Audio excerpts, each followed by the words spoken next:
ನಮಸ್ಕಾರ, ನೀವು ನೋಡ್ತಾ ಇರೋದು ಸಿಜೆ ಕರ್ನಾಟಕ ನ್ಯೂಸ್.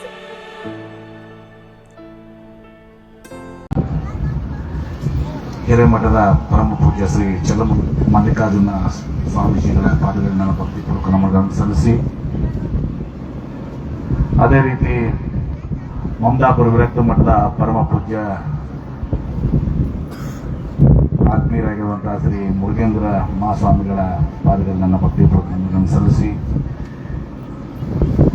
ತಮ್ಮನ್ನು ಉದ್ದೇಶಿಸಿ ಒಂದು ಹೃದಯ ಸ್ಪರ್ಶಿಯಾಗಿ ಮಾತನಾಡಿದಂಥ ಎಂಕಂಚಿಯ ಪರಮ ಪೂಜ್ಯ ಶ್ರೀ ರುದ್ರಮುನಿ ಸ್ವಾಮೀಜಿಯವರ ಪಾದಗಳನ್ನು ಭಕ್ತಿಪೂರ್ವಕ ನಮನಗಳನ್ನು ಸಲ್ಲಿಸಿ, ಅದೇ ರೀತಿ ಅಧ್ಯಕ್ಷತೆಯನ್ನು ವಹಿಸಿಕೊಂಡಿರುವಂತಹ ಪರಮ ಪೂಜ್ಯ ಶ್ರೀ ಸಾರಂಗಪ್ಪಯ್ಯ ಮಹಾಸ್ವಾಮಿಗಳ ಪಾದಗಳನ್ನು ಭಕ್ತಿಪೂರ್ವಕ ನಮನಗಳನ್ನು ಸಲ್ಲಿಸಿ, ಶ್ರೀ ಶಿವಲಿಂಗ ಹಿರೇಮಠರಲ್ಲಿ ನನ್ನ ಭಕ್ತಿಪೂರ್ವಕ ನಮನಗಳನ್ನು ಸಲ್ಲಿಸಿ, ಗುರುಪಾದಯ್ಯ ಪೂಜಾರಿ ಅವರನ್ನ ಭಕ್ತಿಪೂರ್ವಕ ನಮನವನ್ನು ಸಲ್ಲಿಸಿ, ರಾಜೀಯ ಪೂಜಾರಿ ಅವರ ಪಾದಗಳನ್ನು ಭಕ್ತಿಪೂರ್ವಕ ನಮನವನ್ನು ಸಲ್ಲಿಸಿ, ವೇದಮೂರ್ತಿ ರಾಜು ಸ್ವಾಮಿಯವರ ಪಾದಗಳಿಗೆ ಭಕ್ತಿಪೂರ್ವಕ ನಮನವನ್ನು ಸಲ್ಲಿಸಿ, ವೇದಿಕೆ ಮೇಲೆ ಆಸೀನರಾದಂಥ ನಿಮ್ಮೂರಿನವರೇ ಆದಂಥ ವಿಜಯಪುರದ ನಗರಾಭಿವೃದ್ಧಿ ಪ್ರಾಧಿಕಾರದ ಅಧ್ಯಕ್ಷರು ಶ್ರೀ ಗಂಗಾಧರ ಸಂಬಾಣಿಯವರೇ, ಮಾಜಿ ಜಿಲ್ಲಾ ಪಂಚಾಯತ್ ಅಧ್ಯಕ್ಷರು, ಆತ್ಮೀಯರಾದಂತಹ ಶ್ರೀ ಬಬಲೇಶ್ವರ ಶ್ರೀ ವಿ.ಎಸ್. ಪಾಟೀಲ್ರೇ, ಈ ಕಾರ್ಯಕ್ರಮದ ಒಂದು ಅನ್ನ ಪ್ರಸಾದ ಸೇವೆಯನ್ನು ಮಾಡಿದಂಥ ನಿಮ್ಮೂರಿನ ಹಿರಿಯರಾದಂಥ ಶ್ರೀ ಆತ್ಮೀಯರಾದಂಥ ಶ್ರೀ ಸದಾಶಿವ್ ಚಿಕ್ಕರೆಡ್ಡಿಯವರೇ, ಎಲ್ಲ ಹಿರಿಯರೇ, ಪ್ರಮುಖವಾಗಿ ಕಾರ್ಯಕ್ರಮದಲ್ಲಿ ಎಲ್ಲ ನಮ್ಮ ಆತ್ಮೀಯ ತಾಯಂದ್ರಿಯ ಸಹೋದರಿಯರೇ,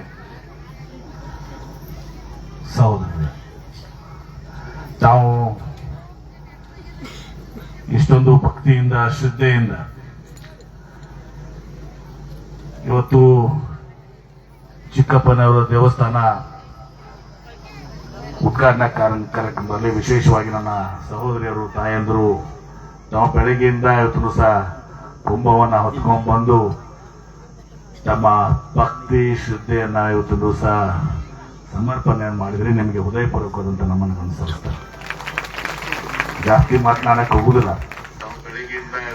ಆದ್ರೆ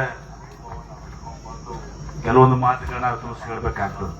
ನನಗೆ ಮಾಹಿತಿಯನ್ನು ಕೊಟ್ಟ ಪ್ರಕಾರ 18ನೇ ಶತಮಾನದಲ್ಲಿ ನಮ್ಮ ವಿಜಯಪುರ ಜಿಲ್ಲೆಯಲ್ಲಿ ಬಬಲಾದಿ ಪರಂಪರೆ ದೈವಿ ಶಕ್ತಿ ಹೊಂದಿದಂತ ಶ್ರೀ ಗುರು ಚಕ್ರವರ್ತಿ ಚಿಕ್ಕಪ್ಪನವರು ಇವತ್ತು ಬಬಲಾದಿ ಮಠ ಏನಿದೆ, ಬಬಲಾದಿ ಮಠದ ಸ್ಥಾಪನೆಗೆ ಕಾರಣಕರ್ತರಾದಂಥವ್ರು. ಚಿಕ್ಕಪ್ಪನವರು ಧಾರವಾಡದಾಗ ಜನಿಸಿದ್ರು ಕೂಡ ಜನನ ಜನ್ಮಭೂಮಿ ಧಾರವಾಡ ಆಗಿದ್ರು ಕೂಡ ಬಬಲಾದಿ ಅವತ್ತು ಅವ್ರ ಕರ್ಮಭೂಮಿ ಆಗಿತ್ತು. ಸ್ವಾಮೀಜಿಯವರು ರಚಿಸಿದಂತ ಕಾಲಜ್ಞಾನದ ಪದಗಳು ಇಂದಿಗೂ ಕೂಡ ಪ್ರಸ್ತುತವಾಗಿವೆ. ಈ ವಾಕ್ಯಗಳು ಸತ್ಯವಾಗುತ್ತಿರುವಂತದ್ದು ಇಂದಿಗೂ ನಾವು ಕಾಣ್ತಿದ್ದೇವೆ.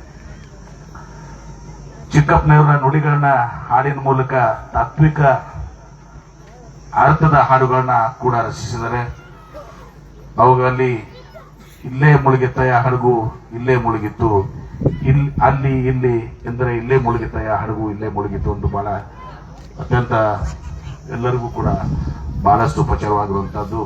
ಈಗ ನಾನು ಇಲ್ಲಿ ಬಂದು ಏನು ಅವರ ಸಮಾಧಿ 3 ದಾರಿ ಕೂಡುವಲ್ಲಿ ನನಗ ಚಿಕ್ಕರೆಡ್ಡಿ ಅವ್ರು ಹೇಳ್ತಾ ಇದ್ರು, ಇಲ್ಲಿ ನಾವು ಈ ಕಡೆ ಒಡ್ಡ ಈ ಕಡೆ ಬಂದ್ರೆ ಅದು ಬಬಲೇಶ್ವರ ಬರ್ತದ್ರಿ, ಈ ಕಡೆ ಧಾರವಾಡ ಬರ್ತದ, ಇನ್ನೊಂದ್ ಕಡೆ ಕಾಕಣಿಕೆ ಬರ್ತದ ಅಂತೇಳಿ. ಆ ಸಂಗಮದಲ್ಲಿ ಮೂರು ಇದರಲ್ಲಿ ಏನು ಒಂದು ಸಂಗಮದಲ್ಲಿ ಒಂದು ದಿವಸ ಇಂತಹ ಪವಿತ್ರವಾದಂತ ದೇವಸ್ಥಾನವನ್ನ ಧಾರವಾಡದ ಹಿರಿಯರು ತಾವೆಲ್ಲರೂ ಕೂಡ ಮಾಡಿದ್ರಿ. ಅವರೆಲ್ಲರಿಗೂ ನಾನು ಹೃದಯಪೂರ್ವಕವಾದಂತ ಅಭಿನಂದನೆಗಳನ್ನ ಕೃತಜ್ಞತೆಗಳು ಸಲ್ಲಿಸ್ತೇನೆ. ತಾವು ಎಲ್ಲರೂ ಕೂಡ ಚಿಕ್ಕಪ್ಪನ ಆಶೀರ್ವಾದವನ್ನ ಪಡೆದುಕೊಳ್ಳುವುದು ನಿಶ್ಚಿತ ಅನ್ನೋ ಮಾತನ್ನ ಈ ಸಂದರ್ಭ ಹೇಳಿ, ಇವತ್ತು ಕೃಷ್ಣಾ ನದಿ ಎಡಬಲಗಲ್ಲಿ ಧಾರವಾಡ ಮತ್ತು ಬಬಲಾ ಜಾತ್ರೆಗಳು ಬಹಳಷ್ಟು ಪ್ರಸಿದ್ಧವಾಗಿದ್ದಾವೆ. ಕಾಲಜ್ಞಾನದ ನುಡಿಗಳಿಂದ ಈ ಮಠದ ಪರಂಪರೆ ಇಂದಿಗೂ ತಮ್ಮ ಪ್ರಭಾವವನ್ನು ಉಳಿಸ್ಕೊಂಡು ಬಂದಿದೆ ಅನ್ನೋ ಮಾತನ್ನ ಸಂದರ್ಭದಲ್ಲಿ ಹೇಳಿ, ಇವತ್ತು ಇನ್ನುಳಿದ ವಿಚಾರ ನಮ್ಮ ರಾಜಕೀಯ ಭಾಷಣದೆಲ್ಲ ಉಲ್ಟಾ ಇನ್ನೂ ಬಂದಾಗ ಮಾತಾಡೋ ಸಮಯ ಸಂದರ್ಭದಲ್ಲಿ ಈಗ ನಮ್ಮ ಎಂಕಂಚಿ ಅಪ್ಪಗಳು ಹೇಳ್ದಂಗೆ ಸಾರವಾಡ ಗ್ರಾಮ ಅಂದ್ರೆ ಅಪ್ಪಗಳ ನನಗೆ ಒಂದು ವಿಶೇಷವಾದ ಪ್ರೀತಿ. ನಾನು ಪ್ರಥಮ ಈ ಸ್ವಚ್ಛ ಗ್ರಾಮ ಬಂದಾಗ ಆವಾಗ ನಾನು ಯಾರು ಕೇಳಿದ್ದೀನಿ, ನಾನು ಆಯ್ಕೆ ಮಾಡಿ ಸಾರವಾಡ ಗ್ರಾಮ. ಯಾಕಂದ್ರೆ ಇಲ್ಲಿ ಏನಾಗಿದೆ ಅಂದ್ರ ಎಲ್ಲ ಎರಿಭೂಮಿ, ಕರಿಮಣ್ಣ, ಊರಾಗ ಹೋದ್ರೆ ಬೂದಿ ತರ ಕೂತು, ಇಲ್ಲಿ ಎಲ್ಲ ಹಗೆಗಳು, ಹೆಗ್ಣ, ತಾಯಂದ್ರು ತುನುಸ ಈ ಸಾರವಾಡನಾಗ ಇದ್ದದ್ದು ಸತ್ಯನೂ ಹೇಳಿದ್ದೀನಿ ಮುನ್ನ. ಅವಾಗ ಯಾರು ಹೆಣ್ಣು ಕೊಡಾಕಿಂತ ಮುಂದೆ ನೋಡ್ತಿದ್ರು. ಮಳಿ ಆದ್ರೆ ಆ ರೋಜ್ಯ ಕಾಲಾಗ ಸಿಕ್ಕೋತಿದ್ವು ಹೋದ್ರಿ ನಮಗ ಅಂತ ಮಾತ್ರ ಹೇಳ್ತೀರಿ.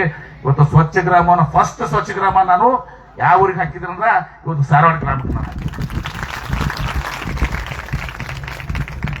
ನೀವು ಬರ್ತಿದ್ರ ಅಂತ ಹೇಳಿದ್ರು ಅವ್ರು ಅನಿಸ್ತಿದ್ರಿ ನಾವು. ಹಿಂಗೆ ಇವತ್ತು ಸಾರವಾಡ ಗ್ರಾಮಕ್ಕೆ ಅನೇಕ ರಸ್ತೆಗಳನ್ನ, ದೇವಸ್ಥಾನಗಳಿಗೆ ಮತ್ತು ಇಲ್ಲಿ CSR ಅಂದಲ್ಲಿ ಇವತ್ತು ಸಹ ಶಾಲಾ ಕಟ್ಟಡಗಳು, ಆಮೇಲೆ ಸ್ಮಾರ್ಟ್ ಕ್ಲಾಸು, ಆಮೇಲೆ ಕಳೆದ 3 ತಿಂಗಳಿಂದ ಮತ್ತೆ ಒಂದು 20 ಕೋಟಿಯಷ್ಟು ಇವತ್ತು ಸಹ ಕಾಮಗಾರಿಗಳಿಗೆ ನಾವು ಚಾಲನೆ ಕೊಟ್ಟಿದ್ದೀವಿ. ಅದೆಲ್ಲವೂ ಕೂಡ ತಂದಿರ್ತೀವಿ, ಅದನ್ನು ಇಲ್ಲಿಗೆ ಮಾತನಾಡಕ್ಕೆ ಹೋಗೋದಿಲ್ಲ. ಅದು ಒಂದು ಸಾರವಾಡ ಗ್ರಾಮ ಮೇಲೆ ನನಗಿದ್ದಂತ ಒಂದು ಅಭಿಮಾನ. ನಾನು ಇಲ್ಲಿ ಈ ಊರಾಗ ಮಾತಾಡ್ತಿದ್ರೆ ಬೇರೆ ಊರಾಗ ನಾವು ಇವತ್ತು ದಿವಸ ಯಾವಾಗೂ ಮಾತಾಡ್ತಿರ್ತೇನೆ ಕೂಡ. ಒಂದು ಉದಾಹರಣೆ ಕೊಡ್ತೀನಿ ನಿಮ್ಗೆ. 2018 ಚುನಾವಣೆ ಬಹಳ ಜೋರ್ ಚುನಾವಣೆ ನಡೆದಿತ್ತು. ಆವಾಗ ವಿಜಯಪುರದ ಪ್ರಧಾನಮಂತ್ರಿಗಳು ಬರ್ತಾರ ಅಂದ್ಮೇಲೆ ಸ್ವಾಭಾವಿಕವಾಗಿ ಹೆಡ್ ಕ್ವಾರ್ಟರ್ ಅಂದ್ರ ಜಿಲ್ಲಾ ಮುಖ್ಯ ಸ್ಥಳಕ್ಕೆ ಬರ್ತಾರೆ ವಿಜಯಪುರಕ್ಕೆ. ಆ ಚುನಾವಣೆಯಲ್ಲಿ ನಮ್ಮನ್ನು ಹಣಿಬೇಕು ಅಂತ ತಿಳ್ಕೊಂಡು ಸಾರವಾಡ ಮತ್ತು ಬಬಲೇಶ್ವರ ಮಧ್ಯದಾಗ ಪ್ರಧಾನಮಂತ್ರಿ ಬಂದು ಕರ್ಕೊಂಡ್ಬಂದಾರೆ ನರೇಂದ್ರ ಮೋದಿ ಅವರು. ಅಂದ್ರೆ ನಮ್ಮನ್ನು ಟಾರ್ಗೆಟ್ ಮಾಡಕ್ ನರೇಂದ್ರ ಮೋದಿ ಅವರು, ಅಮಿತ್ ಶಾ ಅವರು ಬಂದು ಇಲ್ಲಿ ಸಾರವಾಡ ಮತ್ತು ಬಬಲೇಶ್ವರ ನಡ್ಬೇಕಾದ್ರೆ ವಿಶೇಷವಾಗಿ ಸಾರವಾಡ ಹತ್ತಿರಕ್ಕೆ ತಿಳ್ಕೊಂಡು ಸಾರವಾಡ ಹದ್ದಿದಾಗ ಅಂತ ತಿಳ್ಕೊಂಡು ಸಾರವಾಡ ಹದ್ದಿದಾಗ ಕಾರ್ಯಕ್ರಮ ಮಾಡಿದ್ರು ಪ್ರಧಾನಮಂತ್ರಿಗಳು ಬಂದು ಚುನಾವಣೆಗೆ ವಶನ. ಆದ್ರ ಸಾರವಾಡ ಗ್ರಾಮಸ್ಥರು ನಮ್ಮ ತಂದೆಯವರ ಮೇಲೆ, ನನ್ನ ಮೇಲೆ ಇರುವಂತಹ ಪ್ರೀತಿ, ವಿಶ್ವಾಸ, ನನ್ನ ತಾಯಂದರು, ಸಹೋದರಿಯರು, ಹಿರಿಯರು, ಸಹೋದರರು, ಯುವಕ ಮಿತ್ರರು ಸಾರವಾಡದ ಗ್ರಾಮದಾಗ ಆಗ ಇಲೆಕ್ಷನ್ದಾಗ 1600 ಮತ ಹೆಚ್ಚಿಗೆ ಕೊಟ್ಟು ಪ್ರಧಾನಮಂತ್ರಿ ಬಂದ್ರು ಕೂಡ, ಅಮಿತ್ ಶಾ ಬಂದ್ರು ಕೂಡ 1600 ಮತ, ಯೋಗಿ ಆದಿತ್ಯನಾಥ್ ಬಂದ್ರು ಕೂಡ ನೀವು ನನಗೇನು ಪ್ರೀತಿ ಅಭಿಮಾನ ತೋರಿಸಿದ್ರಿ. ಇದು ನನ್ನ ಜೀವನ ಇರುವವರೆಗೂ ಕೂಡ ಯಾವ ಕಾಲಕ್ಕೂ ನಾನು ನೆನಪಾರ್ದಿಲ್ಲ. ಸಾರವಾಡ ಯಾವಾಗಲೂ ಕೂಡ ನನ್ನ ಹೃದಯದಲ್ಲಿ ಒಂದು ವಿಶೇಷ ಸ್ಥಾನವನ್ನು ಹೊಂದಿದೆ. ಪ್ರಥಮ ಆದ್ಯತೆ ಇವತ್ತು ಸಹ ನಾನು ಸಾರವಾಡದ ಯಾವುದೇ ಕೆಲಸಗಳಲ್ಲಿ ಅದಕ್ಕೆ ಕೊಡ್ತೀನಿ ನನ್ನ ಮಾತನ್ನ ಸಂದರ್ಭ ಹೇಳಿ, ಇನ್ನೊಂದು ಬಾಕಿ ಉಳಿದದ್ದು ನಾನು ನೀರಾವರಿ ಮಂತ್ರಿದಾಗ ನೀರಾವರಿ ಮಾಡಿದೀವಿ, ಅದೆಲ್ಲವನ್ನು ಕೂಡ ನಾವು ಮಾಡಿದೀವಿ. ಇಲ್ಲಿ ದೋಣಿ ಹೂಳು ತೆಗೆದುವಂಥದ್ದು ಒಂದು ಬಹಳ ಪ್ರಮುಖವಾದಂತ ಬೇಡಿಕೆ ಅಂದು ಇತ್ತು, ಇಂದು ಇದೆ. ಅವಾಗ ನಾನು ಏನು ಕೇಂದ್ರ ಸರ್ಕಾರದಾಗ ಈ ಫ್ಲಡ್ ಕಂಟ್ರೋಲ್ ನಲ್ಲಿ ಬಹಳ ದೊಡ್ಡ ಪ್ರಮಾಣದ ಹಣ ಇತ್ತು. ಸುಮಾರು 80,000 ಕೋಟಿ ರೂಪಾಯಿ ಇರ್ತಿದ್ರಿ. ಕೋಶಿ ನದಿಗೆ 6,000, ಬಿಹಾರ್ ಕೋಶಿ ನದಿಗೆ 6,000 ಕೊಟ್ಟಿದ್ರು. ನಾವು ಕೂಡ ಅದನ್ನ ಒಂದು ದೊಡ್ಡ ಪ್ರಮಾಣದಲ್ಲಿ ಆಗ್ಲಿ ಅಂತ ಹೇಳಿ ಕೇಂದ್ರ ಸರ್ಕಾರದ ವ್ಯಾಪ್ಕೋ ಸಂಸ್ಥೆ ಮೂಲಕ ಇವತ್ತು ಒಂದು ಪ್ರಸ್ತಾವನೆಯನ್ನ ನಮ್ಮ ಪ್ರೊಫೆಸರ್ ಹುಗ್ಗಿ ಅವರು ಎಲ್ಲರೂ ಕೂಡಿ ಮಾಡಿ ಕಳಿಸಿದ್ವಿ. ಆದ್ರೆ ಕೇಂದ್ರ ಸರ್ಕಾರ ಇಲ್ಲಿ ತನ ಅದಕ್ಕೆ ನಾನು ಅವ್ರ ಮೇಲೆ ಅಪಾದನೆ ಕೊಡಕ್ ಹೋಗುದಿಲ್ಲ, ರಾಜಕೀಯವಾಗಿ ಮಾತಾಡ್ತಾ ಇಲ್ಲ. ಅದಕ್ಕೆ ಇನ್ನೂ ತನ ಅನುಮೋದನೆ ಸಿಕ್ಕಿಲ್ಲ. ಈಗ ಮೊನ್ನೆ ವಿಚಾರ ಮಾಡಿದ್ವಿ, ಇದೇ ರೀತಿ ನಾವು ದೊಡ್ಡ ಪ್ರಮಾಣದಲ್ಲಿ ನಾವು ಮಾಡ್ಲಿಕ್ಕೆ ಹೋದ್ರೆ ಬಹುಶಃ ಯಾವ ಸರ್ಕಾರಗಳು ಸ್ಪಂದನೆ ಮಾಡಂಗಿಲ್ಲ. ಮೊನ್ನೆ ನಮ್ಮ ಸರ್ಕಾರನೇ ಕೂಡ ಬೆಣ್ಣಿ ಹಳ್ಳಕ್ಕೆ, ಇವತ್ತು ಧಾರವಾಡ ಬೆಣ್ಣಿ ಹಳ್ಳಕ್ಕೆ ಇವತ್ತು ಸತ್ತು 200 ಕೋಟಿ ರೂಪಾಯಿ ಕೊಟ್ಟು ಒಂದು ಸರಳವಾಗಿ ಇವತ್ತೊಂದು ಸಹ ಸಣ್ಣ ಪ್ರಮಾಣದಲ್ಲಿ ಇವತ್ತೊಂದು ಸಹ ಆ ಕಾರ್ಯಕ್ರಮ ಹಮ್ಮಿಕೊಂಡಾರ. ನಾನು ಕೂಡ ಇವತ್ತು ಆ ಪ್ರಸ್ತಾವನೆಯನ್ನು ತರಿಸಿ ನೋಡ್ಕೊಳ್ಳಕ್ಕೆ ಹೇಳಿದ್ದೀನಿ. ಅದೇ ರೀತಿಯಲ್ಲಿ ಮುಂದಿನ ಬಜೆಟ್ ನಲ್ಲಿ ನಿಶ್ಚಿತವಾಗಿಯೂ ಕೂಡ ಆ 200 ಕೋಟಿ ರೂಪಾಯಿ ಏನಿದೆಯಲ್ಲ ಬಂಡೆ ಹಳ್ಳದ ಮಾದರಿಯಲ್ಲಿ ಇಲ್ಲಿ ಕೂಡ ಹಾಕೊಂಡು ಧಾರವಾಡ ಗ್ರಾಮಸ್ಥರ ಮತ್ತು ಈ ಡೋಣಿ ಹಳ್ಳಿಯ ಸುತ್ತಮುತ್ತ ಆಶಾಳ ಇರ್ಬೋದು, ಧನ್ಯಾಳ ಇರ್ಬೋದು, ಕಣಬುಷ್ನಾಳ ಇರ್ಬೋದು, ಈ ಎಲ್ಲಾ ಗ್ರಾಮಗಳ ತೊಣಶಾಳ ಎಲ್ಲರೂ ಏನು ನಿಮ್ಮ ಇದನ್ನ ಹೊಂದ್ಕೊಂಡಿದ್ರಿ. ಇವತ್ತು ಆ ಒಂದು ಕೆಲಸವನ್ನ ನಿಶ್ಚಿತವಾಗಿಯೂ ಮುಂದಿನ ಬಜೆಟ್ ನಲ್ಲಿ ಆ ಪ್ರಮಾಣದಲ್ಲಿ ಹಾಕೊಂಡು ನಿಮ್ಮ ಉಪಕಾರವನ್ನ ತೀರಿಸುವಂತ ಒಂದು ಪ್ರಯತ್ನ ಮಾಡ್ತೀನಿ. ಅದ್ರ ಜೊತೆಗೆ ಅದ್ಯಾಕೋ ಏನೋ ನನಗೆ ಈ ಅದೇನೋ ಹಿಂದೆಲ್ಲ ಗಾದಿ ಮಾತಾಡೋರೆ ಡೋಣಿ ಬೆಳೆದ್ರೆ ಊರೆಲ್ಲ ಜೋಳ ಅಂತಂತಾರೆ. ಈ ಜೋಳ ಅತಿ ಪ್ರಪಂಚದಲ್ಲಿ ಶ್ರೇಷ್ಠವಾದಂತ ಜೋಳ ಇದು.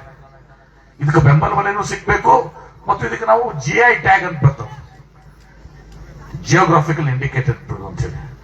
ಆ GI ಟ್ಯಾಗ್ ಗೊತ್ತು ಸದ್ರ ವಿಜಯಪುರ ದ್ರಾಕ್ಷಿಗೆ ಮತ್ತು ಇಲ್ಲಿ ಇದಕ್ಕೆ ಹೆಂಗ ಇಂಡಿ ನಿಂಬೆ ಹಣ್ಣಕ್ಕೆ ಗೊತ್ತು ಸಿಕ್ಕದ್ರ ಹಂಗ GI ಟ್ಯಾಗ್ ಆದ್ರ ಅದು ಮತ್ತೆ ವಿಶೇಷವಾದಂತ ಪ್ರೋತ್ಸಾಹ ಮತ್ತು ಆ ಬೆಂಬಲ ಬೆಲೆ ಮಾರಾಟಕ್ಕೆ ಸೂಕ್ತ ಆಗ್ತದ.